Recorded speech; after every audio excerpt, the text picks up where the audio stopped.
guess I'll read the next one because it's long. Hey, Pod. I've been having an ongoing argument with a friend for a bit over a year now and would love your opinions on the matter.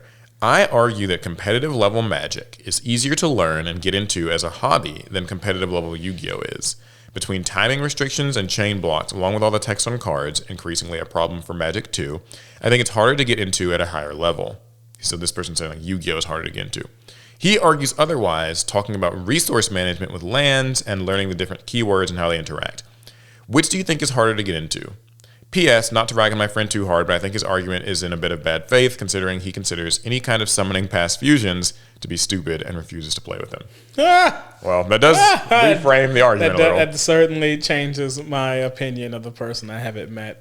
But, I mean, I guess I have to preface this by saying, well, neither of us have played or intend to play competitive Magic the Gathering. So our answers are going to be limited. Yeah. Now, we will gladly give Magic, them. So we're going to give our opinions anyway. That's why you're here. Mm-hmm. As far as competitive Magic versus competitive Yu-Gi-Oh!, I don't think it's a stretch to say that competitive Yu-Gi-Oh! Is more of a complex game or more complex to get into than competitive Magic. I'm not saying that Yu-Gi-Oh! is like harder to play than Magic or Magic's harder to play than Yu-Gi-Oh! I'm just saying that I think up front, Yu-Gi-Oh! Asks a lot of you to get into the competitive sphere of it. Because literally from turn one, as we just finished on our last question, you have to be able to like dive deep into the waters of Yu-Gi-Oh! With your opponent from the moment you start your draw phase. In Magic, because it's a slower game than Yu-Gi-Oh!, you're not going to play your first land and immediately have to like go into time trying to figure out how to like resolve some crazy chain. But in Yu-Gi-Oh, our games we don't take that many turns per game. Yeah, so I also would, I would, because I think you're right. I mean, I think that in my experience and my like limited, observation and understanding, I think that Yu-Gi-Oh! Is the more demanding game to like get into and play. I want to be careful to clear something up though. That does not mean better in any way. I think when people hear like Yu-Gi-Oh! Is a harder game than Magic, I think that they hear that and they kind of read it as like the person saying that like Yu-Gi-Oh! Is kind of a more prestigious game to be good at than Magic, or if you're good at Yu-Gi-Oh! It means that like you're a smarter person or like better at card games, all these things. Or that Yu-Gi-Oh! I'm not saying any of that. All I'm saying is that I think that Yu-Gi-Oh! Is very demanding. That has pros, it has cons, that's for certain people, and it's not for others. And like, I don't think it's just like it's this objective like harder equals better game. I think that it just Yu-Gi-Oh! When I play it and when I play competitively, I've been doing the regional circuit and stuff. I'm reminded constantly that this game is brutal.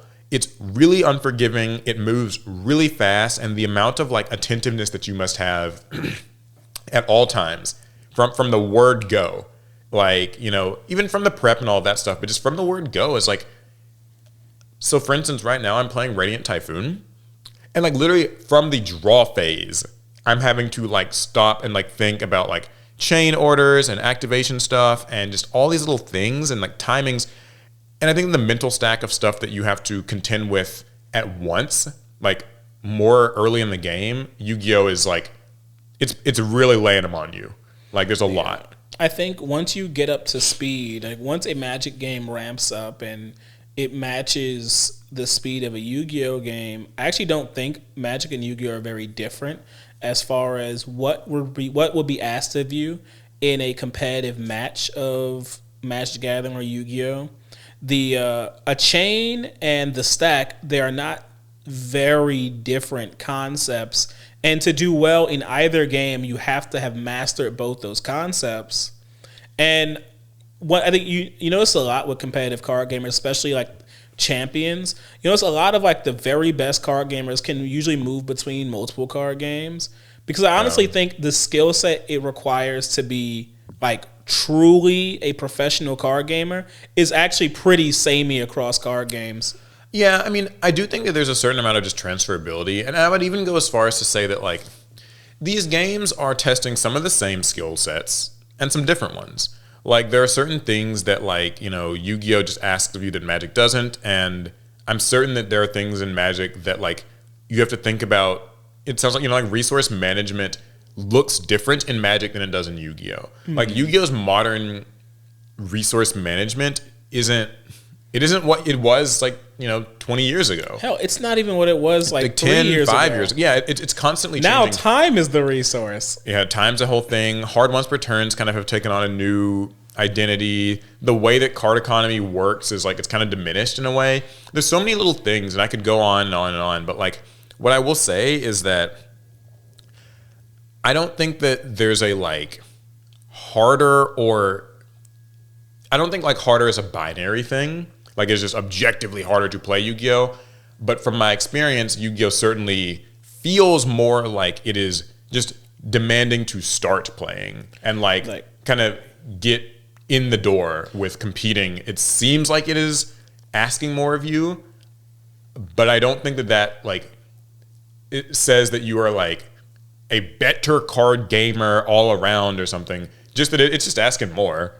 Now, I will say that Yu-Gi-Oh does have this kind of uniqueness to the card game where you don't necessarily have to learn how to play Yu-Gi-Oh to play Yu-Gi-Oh. You have to learn a deck, right?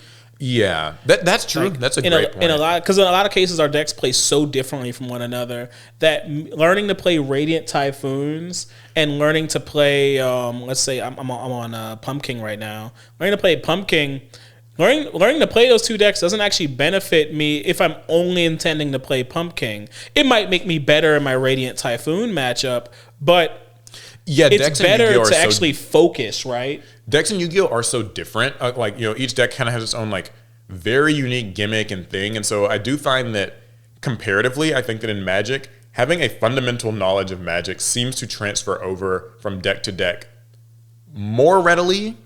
I'm picking my words carefully here, more readily than it does in Yu-Gi-Oh. But we also don't play competitive Magic. It might not be the case. Magic's very keyword heavy, and certain like color combinations have access to different keywords.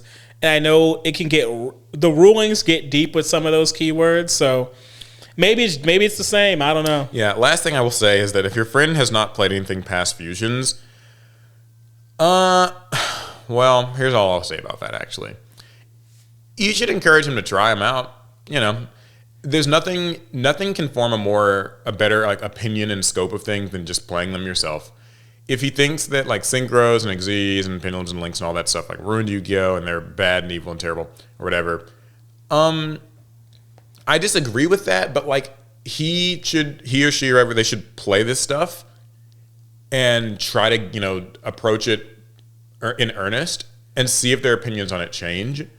I know that's like asking a lot. And if he's already kind of like dug his heels in, like, you know, Yu-Gi-Oh's just not the game for him, that's fine. But if you want to have a good discussion about these things, it would behoove this friend to try those out so that you guys can probably have a more fruitful discussion about it. I mean, I didn't get into synchros until I started watching Yu-Gi-Oh! 5Ds because synchros came out at a time I wasn't playing as much Yu-Gi-Oh! I was getting a little bit older now.